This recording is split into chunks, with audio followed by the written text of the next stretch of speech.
The film begins 3 years before the Hunger Games begins. During the first uprising in Panem, young Coriolanus Snow and his cousin Tigris were running through the deserted streets, hiding, when they saw a man eating human flesh. The children return home to find their grandmother, who informs Coriolanus that his father, General Crassus Snow, has been killed and the family lineage now depends on the boy. Part 1. The Mentor 13 years later. The eldest Coriolanus still lives with Tigris and his grandmother, hoping to restore his family's reputation. They are preparing for the 10th annual Hunger Games, where Coriolanus is assigned as a mentor to one of the new tributes. He was joined by other advisors, including Sejanus Plinth, who came from a wealthy family and openly opposed the Olympics. Lead game designer, Dr.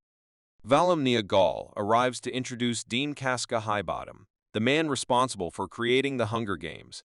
Since the Olympics audience was struggling, the high-ranking asked the mentors to focus on making their tributes entertaining the audience rather than winning. The harvest ceremony begins and Coriolanus is assigned to District 12. Much to his dismay was Lucy Gray Baird, who was seen in his neighborhood placing a snake on Mayfair's shirt.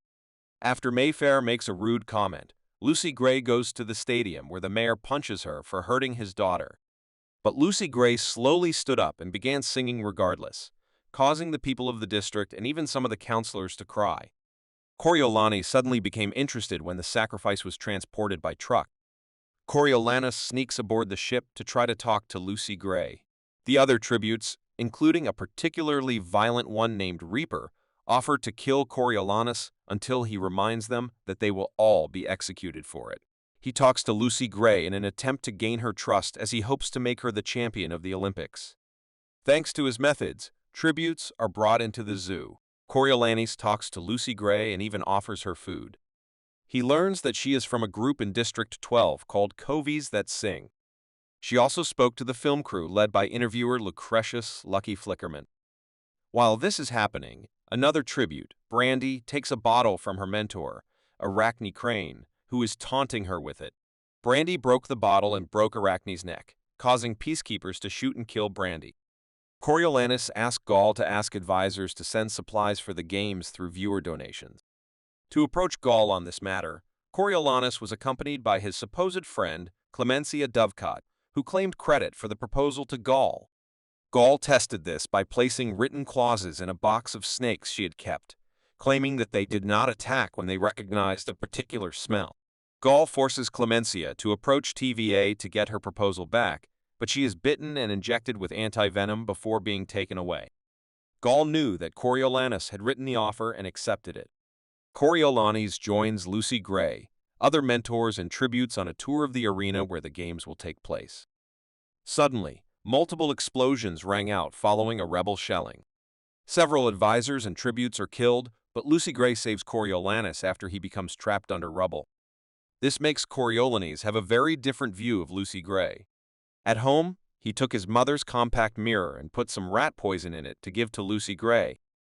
Part 2, the prize. The remaining items are brought into the arena as the games prepare to begin, the mentors watching from their base, along with the rest of the world. When the event begins, many aggressive tributes, including a young girl named Coral, almost immediately begin eliminating the smaller, weaker tributes. Lucy Gray tries to dodge the attacks and tries to find a place to hide with her 12 tribute teammate, Jessup, who was bitten by a bat during the train ride. Gall allowed Coriolanus's gift proposal to take effect, which succeeded in increasing the audience.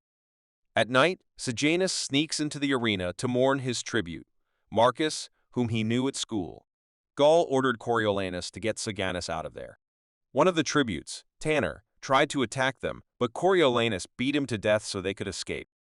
It was later said that the footage of Tanner's death was erased from the camera, allowing Coriolanus to get away with the crime. As the games continue, Coral and her associates team up to kill another girl, Lamina. Jessup becomes delirious after the bat bite and tries to attack Lucy Gray.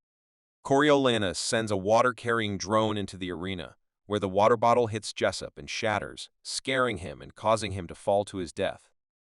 Lucy Gray sadly mourned her friend. The other tributes continue to attack, but Coriolanus sends more underwater drones to cause a frenzy that allows Lucy Gray to escape. Moments later, Daha went on to announce to everyone watching that Felix Ravenstill, the son of the president of the capital, had died after the rebel shelling, and that in response, the remaining tributes would be killed. She intended to send her snake TVA to the arena, but Coriolanus made his way to her laboratory by sneaking past the guards and stuffing her father's handkerchief into TVA as it carried Lucy Gray's scent. Lucy Gray continues to evade the other tributes. She took the last intact water bottle and put some rat poison in it, hoping someone like Cora would drink it. It is taken by a little girl named Dill, who drinks it and dies, while Lucy Gray looks on in horror and remorse. The Reaper comes across Dill's body and mourns her before gathering all the deceased and placing the Capitol flag over their bodies. Despite everyone's watchful eyes, Lucy Gray remained hidden in the vents, where Coral and her fellow tributes tried to find her. Lucy Gray drops some rat poison through the vent, killing a tribute named Tretch. After Lucy Gray escapes, the TVA snake appears and opens, releasing thousands of snakes into her. The remaining tributes are killed and the Reaper accepts his fate. Coral tries to go after Lucy Gray again, complaining as she dies that she can't kill the others for nothing. Only Lucy Gray remained. She began to sing strongly again as the snakes surrounded her but failed to kill her. Gall initially refused to declare her the winner until viewers, including the other mentors, began chanting her victory, and Lucy Gray was deemed the winner of the Hunger Games. After the victory, Coriolanus was taken to High Bottom, who discovered the rat poison and the handkerchief. Because he had previously declared that cheating would be punished, High Bottom banished the Snow to the districts as guardians of the peace for the next 20 years. Part 3. Peacemaker Coriolanus begins his peacemaker training with Sejanus. When he starts in District 8, he bribes his way to District 12 to try to find Lucy Gray. He was grateful to find her with the rest of the group, singing in peace in a bar called The Hob, and she in turn was happy to see him again. She sang The Hanging Tree after witnessing an execution in town, where a woman helplessly ran to her condemned lover before he was hanged. Coriolanus and Lucy Gray began spending more alone time together, develop feelings for each other, and begin a romantic relationship. Coriolanus spots Sejanus talking to some rebels, learning that he plans to help some of them escape north. He recorded the conversation, then played it to a mockingjay before sending it to Gall. One night at the Hob, Coriolanus reunites with Lucy Gray and Sejanus, as well as Billy Cope, Lucy Gray's ex-boyfriend, as well as Mayfair and Sejanus's friend Spruce. They discuss their escape plan, but Mayfair begins to threaten them by saying that she will tell her father that they used their connections like she did to bring Lucy Gray into the case. Harvest because they both saw Billy. Coriolanus shoots Mayfair, and when Billy tries to fight back, Spruce kills him. Coriolanus attempted to comfort a terrified Lucy Gray before attempting to remove the weapon. Later, Spruce was arrested after being implicated in the deaths of Mayfair and Billy, while Sejanus was also arrested after Gall overheard Coriolanus' message. Sejanus asks Coriolanus for help, but he and Spruce are both hanged. Coriolanus then considers escaping with Lucy Gray to the north until he lets her know, in a less subtle way, that he may have something to do with what happened to Sejanus. They stopped at a cabin when it started to rain, and Lucy Gray told Coriolanus that she was going to pick flowers. When Coriolanus went to look for her, Lucy Gray was nowhere to be found. He found his shawl and tried to pick it up but was bitten by a snake. He then sees Lucy Gray running and shoots her with his rifle, but she still disappears from his sight. Coriolanus became even more frantic when the mockingjays began repeating his spell at him, and he began shooting wildly into the air before giving up and returning to his area. Coriolanus returns to duty, preparing to be transferred to District 2 until his commander tells him there's been a change of plans. Coriolanus was sent back to the capital since he received a place at the university thanks to Sejanus' parents.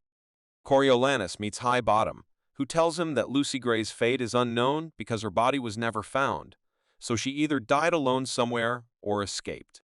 High Bottom later told Coriolanus that he had proposed to Coriolanus' father during a drunken evening plans for the Olympics. He never intended for this to come true, and it still haunts him to this day. Thanks for watching our video.